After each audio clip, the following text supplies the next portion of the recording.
અને પછી વસુદેવજી મહારાજે પ્રાર્થના કરી ગર્ગાચાર્ય ઋષિને, બાપજી મારા દીકરાઓના નામકરણ સંસ્કાર કરી આવી દો ને તમે.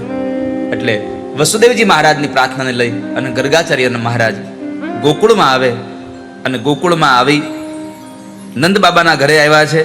નંદ બાબાના ઘરે એમની આગતા સાગતા થઈ છે, એને બેસાડવામાં આવ્યા છે. પ્રેમવશ થઈ અને પૂજન કરવામાં આવ્યું. અને પછી નંદ બાબાએ કહ્યું, બાપજી એક કામ કરો ને, અમારા દીકરાઓના નામકરણ સંસ્કાર કરી દો ને. ગર્ગાચાર્ય ઋષિ બોલ્યા, સુતમ મયા સંસ્કૃતમ તે મન્યતે દેવકી સુતમ. જો હું તમારા દીકરાનું નામકરણ સંસ્કાર કરીશ તો તમારા દીકરા ઉપર આફત આવશે, કેમ કે હું યાદવોનો કુળગોર છું. અને તમારા દીકરાનું નામકરણ સંસ્કાર કરીશ તો કંસને ખબર પડશે તો તમારા દીકરા ઉપર ખોટી એ ચિંતા આવશે. માટે મારી એટલી વાત માનો કે તમે મારી પાસેનું નામકરણ ન કરાવતો. ત્યારે ગર્ગાચાર્ય ઋષિને પ્રાર્થના કરી નંદ બાબા કહે છે, બાબા આપણે કોઈને ખબર ન પડે એમ નામકરણ કરી લઈએ તો? આપણે કોઈને ખબર જ ન પડવા દઈએ. અને અંતે એવું જ કર્યું, કોઈને ખબર ન પડે એમ એકાંતની અંદર નંદ બાબા, યશોદાજી, રોહિણીજી અને ગર્ગાચાર્ય મહારાજ આ 4 લોકોને સાથે લઈ અને પોતે નામકરણ સંસ્કાર કરે છે. કરવા માટે ગૌશાળામાં ગયા. ગૌશાળાની અંદર સૌથી પહેલા રોહિણીના દીકરાનું નામકરણ સંસ્કાર કર્યું. હે ભગવાન, તમે મને જુઓ, હું તમને જોઉં. અને જોતા જોતા આપણે બેઉ એક થઈ જઈએ. ત્યારે ગર્ગાચાર્ય મહારાજે કહ્યું, તમારા દીકરાનું કઈ એક નામ હોય તો કહું. બહુની સંતિ નામાની રૂપાણી ચ સુતસ્ય તે ગુણ કર્માનુરૂપાણી તાન્યહં વેદનો. કેટલા નામો છે, કેટલા નામો. એક નામ હોય તો હું તમારું નામ આપી દઉં. અરે બાબા, અમે લાલો તો કહીએ છીએ, પણ તમે એક નામ તો આપો કોઈ. તો ગર્ગાચાર્ય મહારાજે કહ્યું કે તમારો દીકરો અત્યારે રંગનો કાળો થઈને આવ્યો છે, એટલે એનું પહેલું નામ હું કૃષ્ણ રાખું છું. ભગવાનના અનેક નામોની કથા સુખદેવજી મહારાજ રાજા પરીક્ષિતને બતાવી. ત્યાર પછી ભગવાનના બાલ સહજ લીલાઓની કથાઓ છે. ભગવાન જરા મોટા થયા એટલે ગોઠણિયા પર ચાલતા થયા.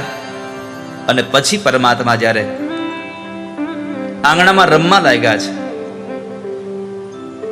ભગવાન પોતે ગોઠણિયા પર ચાલ્યા.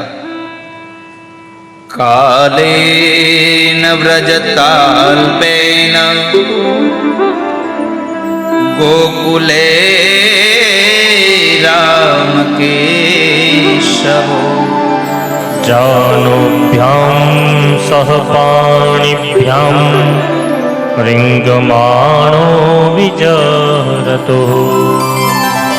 પોતાના ગોઠણિયા ભર ચાલતા ભગવાન માં યશોદાજીએ એને બરાબર પગમાં ઝાંઝર પહેરાવી દીધા. કેમ કે કનૈયો ચાલતો થાય તો વળી પાછું મને ખબર પડે એટલે હું એને બેસાડી દઉં.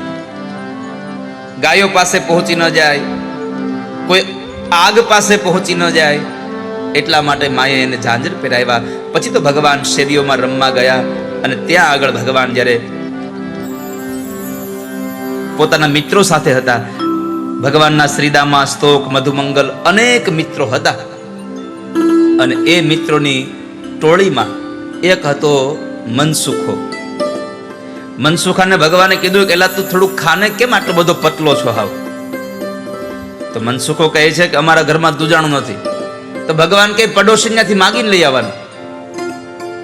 અરે પડોશી માગ્યું કેટલા દિવસ આપે કનૈયા? અરે નો આપે તો ચોરી લેવાનું, પણ ખાવાનું તો ખરું જ. મનસુખો કહે છે કે કનૈયા, હું ચોરી કરવા જાઉં અને જો ગોપીના હાથમાં પકડાઈ ગયો હોઉં અને ગોપી મને એક ધબો મારે ખાલી, તો મારું તો ન્યંજન અષ્ટતમ કેશમ થઈ જાય. તને બહુ ચિંતા થતી તો તું ખવડાવ ને. અને એ મનસુખા માટે ભગવાને ગોપીઓના ઘરમાંથી માખણ ચોરીની લીલા કરી છે. પરમાત્મા પોતાની હાથે જ હસ્તાગ્રાહ્યે રચયતિ વિધિમ પીઠ ખોલુખલાધ્યે છિદ્રમ યંત અંતર્નિહિતવયુનઃ શિક્ય ભાંડે સુતદ્વે હસ્તાગ્રાહ્યે રચયતિ વિધિમ પીઠકોલુ ખલાદ્યય. ભગવાન પોતે પોતાના હાથે ખાનણીયાઓ ઢસડી ઢસડીને લઈ આવતા, એના ઉપર ચડી અને ગોપીના ઘરનું માખણ ખાય. એમાં કેટલી ગોપીઓના ઘરનું માખણ ખાધું ભગવાને. માટલા ફોડી નાખ્યા, વાછડાઓને છોડી મૂકે, છોકરાઓને ચીટલા ભરાવીને રડાવીને વૈયા જાય. એમાં ગોપીઓ એક વખતના સમયે માં યશોદા પાસે ફરિયાદ કરવા ગઈ કે માં, તારા લાલાને સંભાળને, અમને બધાને બહુ હેરાન કરે છે. માં કહે છે, મારો લાલો તમને શું હેરાન કરે છે ગોપીઓ? તો ગોપીઓ કહે છે, અમારા ઘરના માખણ ચોરીને ખાય છે. યશોદાજી કહે છે, જરાક તો શરમ કર. મારા ઘરમાં માખણ ન હોય ને તારા ઘરમાં માખણ ખાવા આવે તો વાત બરાબર છે. મારા ઘરમાં આટલું માખણ છે, કોઈ દી હામું ન જોતો ને તારા ઘરે માખણ ખાવા આવે. પણ માં યશોદાને થોડી ખબર છે, ઘણાને ઘરનું ભાવતું જ ન હોય. હા, પોતાના પૈસે લીધેલો માવો એને ખાવો જ ન હોય, બીજા પાસેથી જ બે ટુકડા ખાવા હોય. અને પાછો ગામને કે હું માવો રાખતો નથી પાસે. ઘણાને બીજાનું જ ખાવું હોય, બહારનું જ ખાવું હોય. તો પરમાત્મા ગોપીઓના ઘરનું માખણ ખાતા હતા. ગોપીઓ ફરિયાદ કરે છે. ભગવાન ઠાકોરજીને બોલાવ્યા, લાલા અહીંયા આવ. તું આ ગોપીઓના ઘરમાં માખણ ખાવા જાય છે? ના.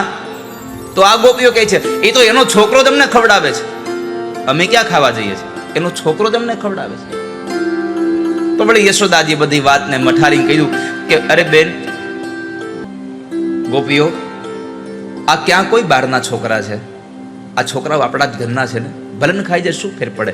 તો યશોદાજીને વળી ગોપીઓ કહે છે કે માં, તારો છોકરો ખાય, ગામના છોકરા ખાય, એનો વાંધો નથી, પણ તારો છોકરો કૂતરા, બિલાડા, વાંદરા, કાગડા બધાને ખવડાવે છે. બધાને ખવડાવે છે. લાલાને પૂછ્યું, લાલા તું બધાને ખવડાવે છે? તો ભગવાને કીધું કે માં, તેનું તો કીધું બધાને ખવડાવીને પછી ખાવું એમ. તો અમે જ્યારે માખણ ખાતા હતા ત્યારે વાંદરા અમારી હામાં બેઠા હતા, એટલે અમે એને ખવડાવ્યું. ભગવાને એક પછી એક વાતોનો જવાબ એવો આપ્યો કે ગોપીઓની હાજ ને હાર જ થવાની હતી. એટલે માં યશોદાએ કીધું, જો ગોપીઓ, મારો લાલો કેટલો ડાયો છે, બધાનું ધ્યાન રાખે છે, બધાને ખવડાવીને ખાય છે. અને આ સંસારમાં વાલા ભક્તો, પ્રભુ જ બધાને આપે છે. આ સંસારમાં આપણે કોઈને કશું આપતા નથી. આ દુનિયામાં બધું ઠાકોરજી આપે છે. એ તો આપણે નાહકના ખાલી એવું કહી રહ્યા છીએ કે આ તો બધું અમે કમાણા એટલે અમને મળ્યું, અમે કમાણા એટલે મળ્યું. આ સંસારમાં આપણને કાંઈ આપણું મળ્યું નથી, ઠાકોરજી બધું આપ્યું છે.